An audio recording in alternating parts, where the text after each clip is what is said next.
안녕하십니까. 이제 주주편에 관한 이 마지막 파트인 이 주주명부에 대해서 살펴보도록 하겠습니다.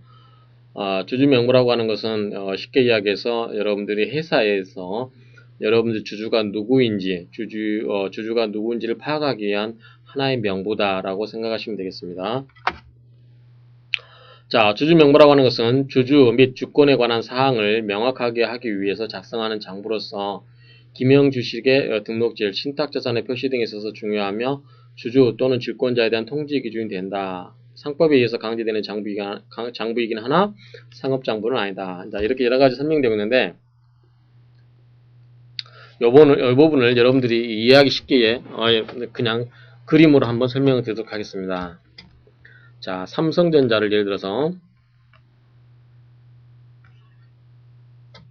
삼성전자가 나중에 주주총회를 한다든지 배당을 할 때 자기의 삼성전자 주식을 누가 들고 있는지 이걸 파악할 수 없죠.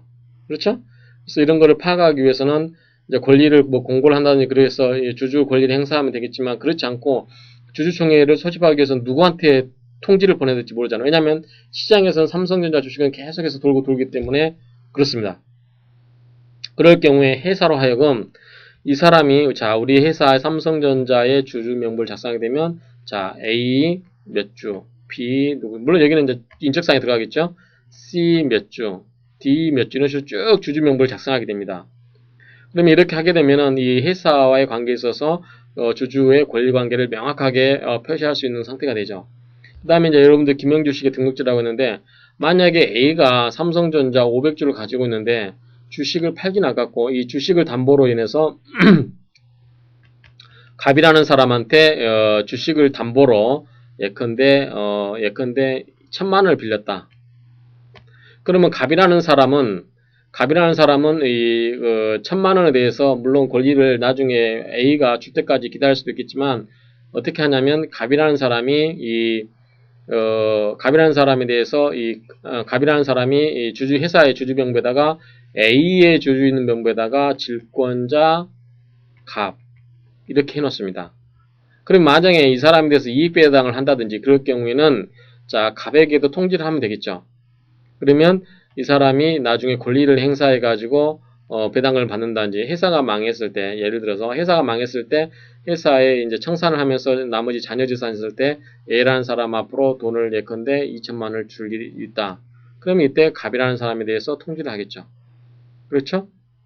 그래서 이런 것처럼 권리관계를 확실하게 한 것이 그런 것이다. 그 다음에 등록질은 방금 이렇게 질권자를 주주명부에 표시하는 게 이게 등록질이라고 했습니다. 약식질은 그렇게 하지 않는 것이라고 그랬죠. 지금 이미 지난 시간에 배웠기 때문에 넘어가고요. 그 다음 신탁재산의 표시 등에 있어서 만약 이것은 뭐 신탁재산이면 신탁자가 누구고 수탁자가 누구다 이런 거를 표시할 수 있겠죠. 그런 여러 가지 권리관계에 있어서 중요한 역할을 하게 되고 그 다음에 통지 최고 자 A가 누구고 B가 누구다. 예컨대 아까 A가 자 만약에 A가 가라는 사람에게 주식을 양도를 했습니다. 하지만 주주명부에는 가가 가서 회사에 대해 삼성전자에 대해서 내가 이 A로부터 주식을 받은 소유자입니다라고 이야기를 안 해가지고 여전히 이 주주명부에는 A라는 사람이 주주로 등재되어 있습니다. 그럼 나중에 회사가 삼성전자가 주주총회를 소집한다든지 이럴 경우 배당을 한다든지 이럴 경우에 A에게 배당을 해주었다. 그러면 이 가라는 사람이 삼성전자한테 가서 실질적으로 내가 주주인데 왜 나한테 배당을 하지 않고 왜 나한테 주주총회 소집 통지를 하지 않고 왜 A한테 해주냐 A한테 그걸 배당이라든가 통지를 왜 A한테 하냐고 따질 수가 있을까요 없을까요? 따질 수가 없습니다. 왜 그런 거 아니? 자 이런 거는 면책력 즉 회사는 이 주주명부에 등재된 자를 주주로 믿고 선의로 물론 가라는 사람이 주주인지를 몰라야 되는 거죠. 그런 경우는 A에 대해서 선의로 배당금을 지급한다든지 이런 건 면책이 되는 거고 통지도 이 사람한테 하게 되면 유효한 겁니다. 이런 것처럼 이 주주명부는 이렇게 자체함으로써 권리관계를 명확하게 하고 또 일정한 경우는 이제 우리가 뒤에서 배우게 된 세 가지 효력이 있습니다. 자격 수혜적 효력이라든가 면책력, 대항력 이러한 효력들을 부여함으로써 일정한 권리관계에 있어서 이 명확하게 그 권리관계를 정하게 하는 역할들을 하고 있습니다. 그래서 이러한 것이 이 주주명부의 역할을 의다라고 이해를 하시면 되겠습니다. 그 다음에 이제 기재사항은 그러면 이 주주명부에 어떠한 사항을 기재를 해야 되는지에 대해서 규정하고 있는 겁니다. 그래서 상법은 이 기명주식하고 무기명주식하고 전환주식 발행한 경우에 대해서 각각 그 어떤 특정한 사항을 기재하도록 하고 있습니다. 그런 부분을 한번 보도록 하고 있고, 만약에 이러한 이 주주명부라든가 그 복본에 법정 기재사항을 기재하지 않거나 부실 기재한 경우에는 이사라든가 또는 명의계에서 대리에 대해서는 과태료의 제재를 받을 수가 있다라는 한 점도 이해하시고요. 그러면 자, 주주명부에 어떠한 사항이 기재되어야 하는가에 대해서 이제 상법에 규정되어 있는 내용을 보도록 하겠습니다. 자, 기명주식이라고 하는 것은 자, 주권에 갑이라는 사람에 대해서 이름이 적혀 있고 그 다음에 주주명부에도 이 갑이 누군가에 대해서 이렇게 표시한 것이 이 기명주식이고, 자, 기명은 적을 기자 이름명자죠. 무기명주식은 없는 겁니다. 아예 이제 적지 않는 거고 그냥 주식만 딸랑 이렇게 가지고 있고 발행해서 주식을 갖고 있는 사람이 적법한 소지자로 추정하는 거죠. 전환 주식은 이제 A라는 주식에서 B라는 주식으로 바꿀 수 있는 주식, 이게 전환 주식이고요.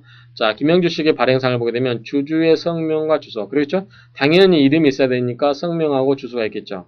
그 다음에 주식의 종류와 수, 당연하겠죠. 그 다음에 주주가 가진 주식의 주권을 발행할 때는 주권의 번호, 각 주식의 취득 연월 등을 기재하게 되는데, 이런 경우는 이제 그 주주 명부가 주식 기명주식에서는 A가 B로 넘겨가게 되면 B의 명의가 있고 언제 이 사람이 취득했는지 그런 것을 기재하도록 하는 거죠. 반면에 무기명은 이게 필요 없겠죠. 주주의 성명과 주소가 필요 없겠죠. 그 다음에 이 사람이 A에서 B로 가는 게 취득이라는 게 필요 없겠죠. 취득이 필요 없겠습니다. 왜 그런가니? 자, 무기명 주식은 현재 A라는 주식을 갖고 있으면서 주식을 갖고 있는 사람이 A가 갖고 있습니다. 그럼 A가 주주로서 권리가 인정이 된 겁니다. 주주가 B한테 주식을 그대로 넘겨줬습니다. 그러면 취득이라는 게 필요가 없고 이 사람은 현재 주식을 발행된 날짜가 언제인지만 표시되어 있으면 이 사람이 계속 전전 유통해서 A에서 Z까지 주식이 계속해서 유통되다 할지라도 취득은 현재 가지고 있는 사람이 소지하고 있음으로써 대항력을 갖기 때문에 취득이라는 게 의미가 없는 거죠. 그래서 무기명 주식에서는 취득도 필요 없고 주주의 성명과 주소가 없는 겁니다. 그 다음에 전환 주식 같은 경우는 자, A라는 주식을 B로 주식을 전환한 거기 때문에 자, 다른 주식으로 전환할 수 있다는 뜻, 그렇죠? 전환 주식에 표시가 됐을 거고 어떻게 전환할 건지, 예컨대 A라는 주식 한 주에 대해서 B 주식 몇 주, 예컨대 0.1주로 배정한다든지 이런 식으로 조건이 있을 거고, 그 다음에 전환을 일어나여 발행할 주식의 내용, 그 다음에 전환을 청구할 수 있는 기간, 예컨대 전환 청구 기간은 언제 1년 이내라든지 그런 식으로 몇 년 몇 월부터 몇 일까지다 이렇게 정하는 기간, 이러한 내용들이 표시되겠죠. 그러한 내용들이 표시되어야만 전환 주식을 가지고 있는 사람이 그에 근거해서 권리를 행사하도록 하겠죠. 기타 사항에 보면은 이제 기명주식의 질권을 설정한 경우는 질권자의 성명과 주소, 아까 말씀드렸습니다. 그래서 이거는 뭐라고 하냐면 등록질이라고 했습니다. 등록질. 그 다음에 주권이 신탁된 경우는 신탁재산 사실의 기재. 자, 마찬가지입니다. 이 주식은 신탁된 주식이다. 그 다음에 공유인 경우는 주주권 행사자, 공유자의 성명과 주소, 이러한 것들이 기재될 수 있습니다. 자, 비치공시라고 하는 것은 말 그대로 이제 항상 이게 회사의 어떤 주주 명부를 이렇게 비춰놓는 거죠. 이게 놔두면 이해 당사자가 와서 이제 열람만 하는 거죠. 이렇게 하나씩 보고, 공시라고 하는 것은 이제 이거를 제3자한테 널리 알리는 거죠. 그래서 자, 이사는 주주 명부를 작성해서 회사의 본점에 비치를 해야만 됩니다. 그래서 여러분들이 현재 삼성전자의 주주가 누구인지를 알고 싶으면 여러분들 회사의 본점에 가가지고 주주 명부를 열람하면 되겠죠. 자, 명의계서 대리인을 둔 경우는 주주 명부 또는 그 복본을 명의계서 대리인의 영업소에 비치하도록 되어 있고요. 가능하고, 그 다음에 주주 명부의 복본이라고 하는 것은 뭐죠? 여러 개 있는 거죠. 주주 명부와 동일한 여력이 있고, 복본의 한 명의계서는 주주 명부의 한 명의계서 동일한 여력이 있다. 자, 이게 오리지널 있고 또 복본이 또 이렇게 다른 복본이 있는 겁니다. 이게 원본이고 이게 복본. 그럼 여기에 기재해도 동일한 효력이 있다, 이런 뜻이고요. 자, 주주와 회사 채권자는 영업시간 내에는 언제든지 주주 명부 또는 그 복본의 열람을 할 수 있고, 또는 등사를 청구한다. 이걸 복사해달라고 하는 거죠. 근데 등사를 하려고 하는데 회사가 이 목적이 정당하지 않냐라는 것을 입증을 해가지고 입증하는 경우는 그것을 거부를 할 수 있습니다. 그 다음에 이제 주주명부의 효력이 이제 첫 번째 뭐냐면 대항력입니다. 대항력. 대항력은 누구누구에 대해서 항쟁할 수 있는 거. 대항력이죠. 자, 김영주식의 양도는 주권의 교부에 의해서 효력이 발생되나, 자, 효력 요건입니다. 자, 주권을 교부를 하게 되면 효력이 발생하나, 그가 회사에 대해서, 자, 아까 말씀드렸죠? 주주명부에 A로 등재되어 있는데 이것을 B에게 넘겨줬습니다. 근데 B가 내가 권리자라고 주장하려면 어떻게 회사에 대해서 자기가 주장하려면 어떻게 되죠? 그거를 가서 A에서 뭘로 B로 넘겨받아야 되죠. 주주명부에다가 자기 B의 인적사항을 기재를 해야 되겠죠. 그래서 그가 주주라고 회사에 대응하기 위해서는 주주명부에 그의 성명과 주소를 기재해야 된다. 뭐 어떤 경우에 김영주식의 경우에는 무김영주식은 이름이 없기 때문에 그렇게 할 필요가 없는 거죠. 매행계서에 의하여서 주주는 회사에 대해서 자기가 주주임을 주장할 수 있고 각종 주주권 행사가 가능하다. 다음 실질상의 주주, 즉 B인 경우, 자 B로 등재 안 되는 경우 실질상의 주주라 하더라도 명의계서가 없는 동안에는 회사에 대해서 주주임을 주장할 수 없다. 뭐 이런 식의 내용들이 있는데. 대항력은 김영주식이 하나에서 인정되고 무김영주식은 인정된다. 즉 무김영주식은 여기에 이름 자체가 없기 때문에 이걸 등재를 해달라고 할 수가 없죠. 뭘로 증명할 수 있는 거죠? 주권을 점유하고 있어죠. 현재 내가 주식을 갖고 있는 사람이 정당한 권리자라고 인정되는 거죠. 그래서 자 김영주식 같은 경우는 A라는 사람이 자기가 주주임을 주장할 필요가 주권을 가지고 가지 않더라도 주총장에 가서 내가 주주라는 걸 증명할 수 있겠죠. 왜냐하면 주주명부에 기재된 인적사항하고 자기의 인적사항하고 일치지만 확인 가능시켜주면 자기가 권리를 행사할 수 있는데, 자 무기명주식은 자 주주명부가 있기 때문에 자기가 주권도 가지고 가지 않아서 내가 주주라고 주장할 수 있을까요? 없겠죠. 그런 경우는 여러분들이 주권을 가지고 나가가지고 내가 주주임을 증명을 해야 되는 겁니다. 그래서 이 대항력이라고 하는 것은 누구에 대해서? 회사에 대해서 대항하기 위해서는 주주명부에다 그 사람의 명의를 주장하기 위해서는 회사의 주주명부에 김영주식 같은 경우는 등재를 해야 되고 무김영주식 같은 경우는 주권을 보여줘야 된다.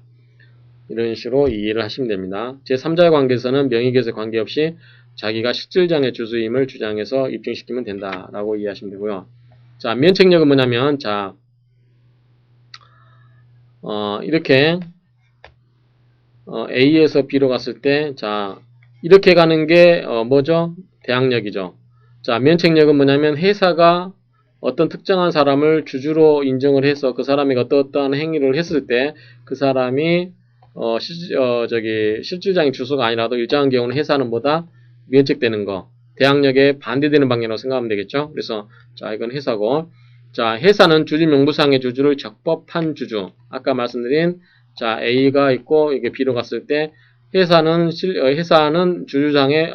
명부상에, 주주를 적법한 주주로 인정해서 그에게 각종의 통지, 주주총회에서의 통지, 최고, 교부 등을 하게 되면 면책됩니다.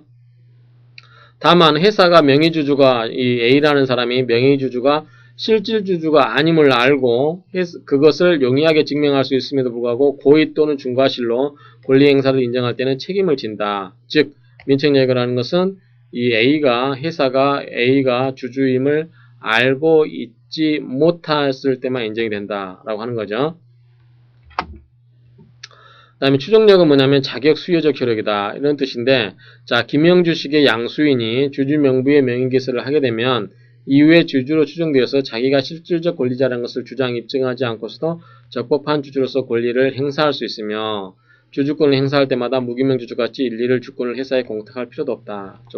자, 앞에서 설명을 드렸는데, 자, A가 주주이고, 이게 B한테 넘어갔습니다. B한테 넘어갔는데, 자, 자, 이것을 B로 해놓게 되면, 다음부터 B는 자기가 회사에 대해서 매번 자기가 주주임을 증명할 필요 없이 자기가 권리자라는 게 인정이 된다는 거죠. 이걸 뭐냐면 자격 수여적 효력 또는 추정력이라고 합니다.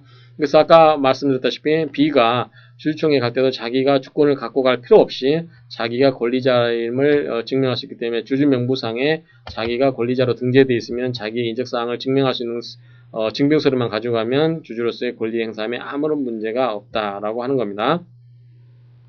다음 주주명부에 등록 질권자로 기재된 자는 적법한 권리자, 질권자로서 추정되어서 질권을 행사할 수 있는 거고요. 그 다음에 김영주식의 주권을 전미해서도 적법한 소진으로 추정이 된다라고 하는 건데, 뭐 앞에서 설명드렸던 내용들입니다.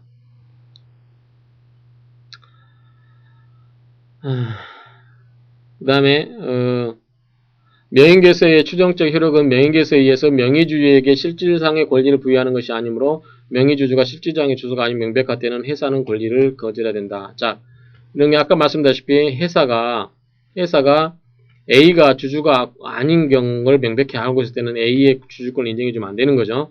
그 다음에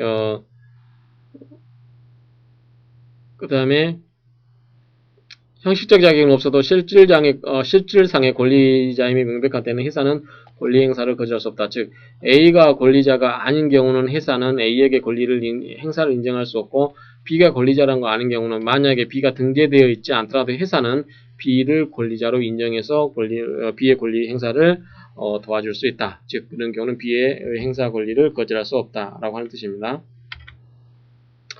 뭐 기타 효력이 있는데 여러분들이 이제 뭐냐면 이제 주권 불소지 신고 제도가 있고 등록제도가 있는데 이건 여러분들이 한번 읽어보시면 크게 문제될 건 없을 겁니다. 주권 불소지라고 하는 것은 이제 예컨대 주주명부의 김영주식이겠죠. 김영주식에만 해당됩니다. 주권 불소지되는 자 A라는 사람이 회사에다가 자기 주주명부에 A가 등재되어 있습니다. 그러면 A가 만약에 자기가 주권을 교부받으면 A가 자기가 삼성전자 500주를 갖고 있음으로 인해서 나중에 도둑 맞을 수도 있잖아요. 분실할 수도 있고 그런 경우는 이런 권리관계가 복잡하기 때문에 처음부터 나는 주식을 발행해 주지 마세요 라고 주권을 불소지 신고를 하게 됩니다. 회사에 대해서. 그럼 회사는 그 사람이 갖고 있는 주식을 발행하지 않고 이미 발행됐다면 그 주식을 환수를 하겠죠. 받아들여서 그걸 회사에서 갖고 있거나 명의계에서 드리는 게 보관을 위탁시킬 수도 있겠죠. 그러한 경우에 주권 불소지라고 하는 건데 저번 시간에 배웠기 때문에 간단히 봅니다. 회사는 그러한 주권을 발행하지 않았다는 뜻을 주주명부에다 자 A라는 부분에서 주권 불소지 딱 이렇게 하고 주권을 발행하지 않았음 이렇게 하게 됩니다. 기재함으로써 회사는 그러한 주권을 발행할 수 없고 이미 발행되어 있는 제출받은 주권을 무효로 하거나 명의계에서들에게 임치를 한다. 이거는 저번 시간에 다 이미 배웠기 때문에 그렇게 이해하시면 됩니다. 그래서 주주명부에도 이러한 사항을 기재할 수 있고 그 다음에 등록지의 경우는 자 질권자 갑을 이렇게 표시하게 되면 이 갑에 대해서 이자라든가 이익이라든가 이자에 배당 자녀재산의 분배 또는 질권의 물상대에서 금전의 지급을 받아 다른 채권자 우선해서 자기 채권을 신청할 수 있다. 누가?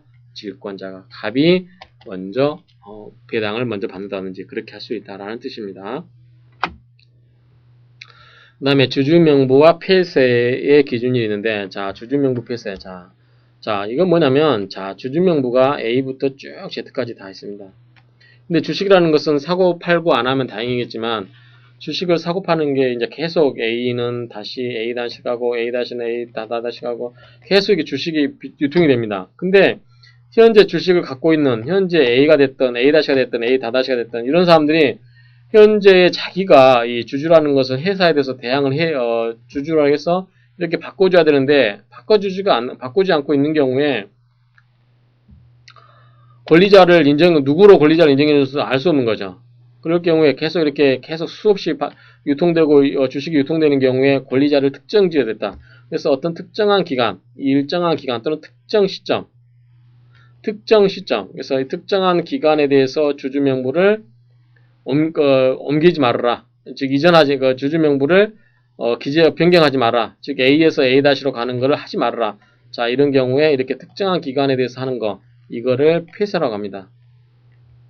이건 뭐냐면 권리관계가 이전되는 경우에 그 권리관계를 일정 기간 동안 스톱시키는 겁니다. 그래서 스톱시키는 것은 그 권리관계를 그 당시에 기재되어 있는 자를 권리자로 보겠다라고 하는 거고, 자, 폐쇄는 이렇게 일정 기간 동안이고, 자, 이렇게 특정한 기간 동안 너무 길게 하지 않고, 특정 시점, 몇 일자 특정한 시점에 대해서 그 날짜의 주주를, 정당한 권리자로 보겠다라고 하는 게 뭐냐면 기준일입니다.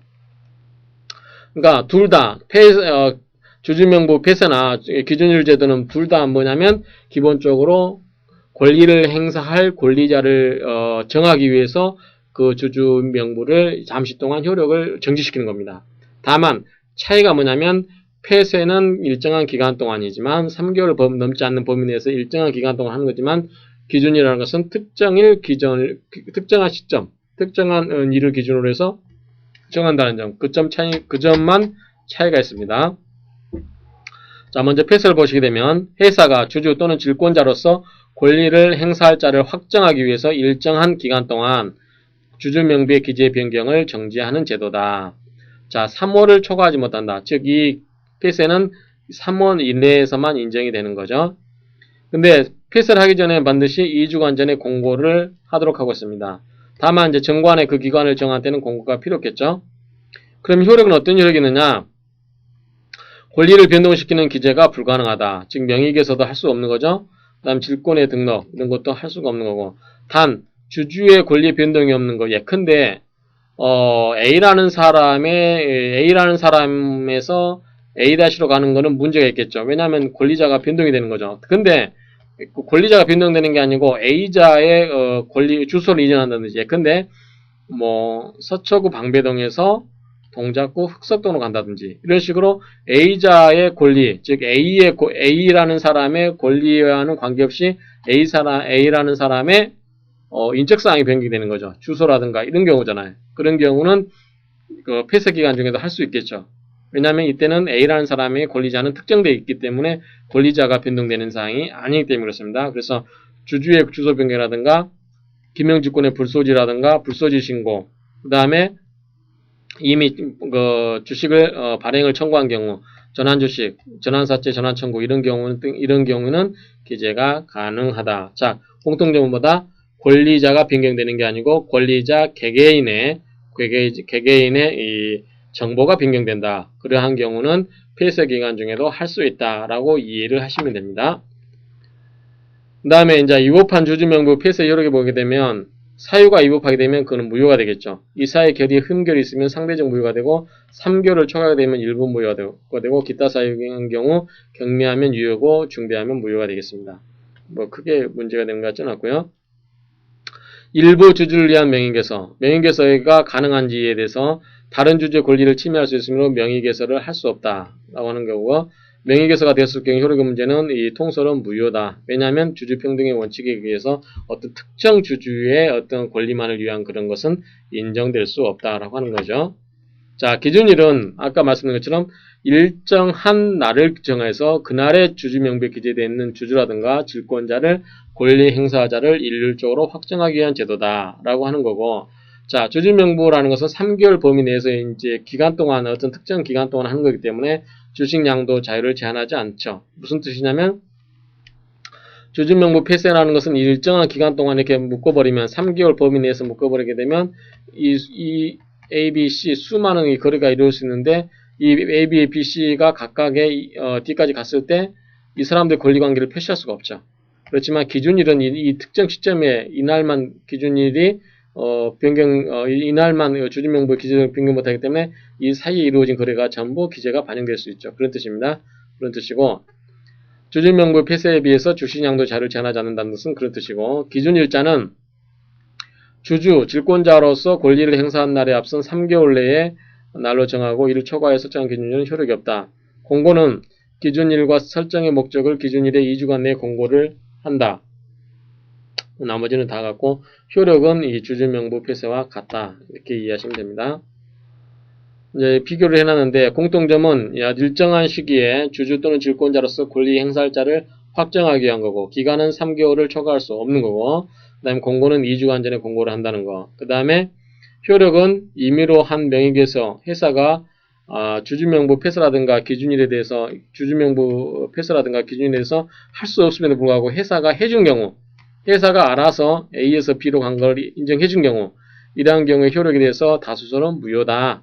소수설은 이 명의계서라는 게 폐쇄라는 게 주주명부 폐쇄라든가 기준이라는 것은 회사의 어떤 그 영업을 편하기 위해서 한 거 아니냐. 그렇기 때문에 회사에서 인정하는 그 자체까지 막을 필요가 있느냐. 그런 경우는 막을 필요가 없지 않느냐라고 해서 인정하는 게 이제 그런 설도 있는데 다수설은 무효다라고 보고 상법 규정에 위반한 효력에 대해서는 다수설은 일률적으로 무효보지 않고 구체적인 사안에 따라서 합리적으로 판단하되 경미한 위반은 무효가 아니다라고 보고 있습니다.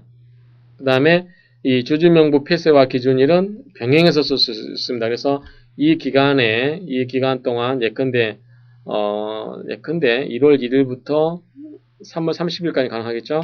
예컨대 이럴 때까지는 주주명부 폐쇄를 하면서 2월 15일을 기준일로 정할 수 있다. 그래서 이렇게 주주명부 폐쇄와 기준일은 같이 곁들여서 동시에 병행해서 쓸 수 있다라고 하는 점입니다.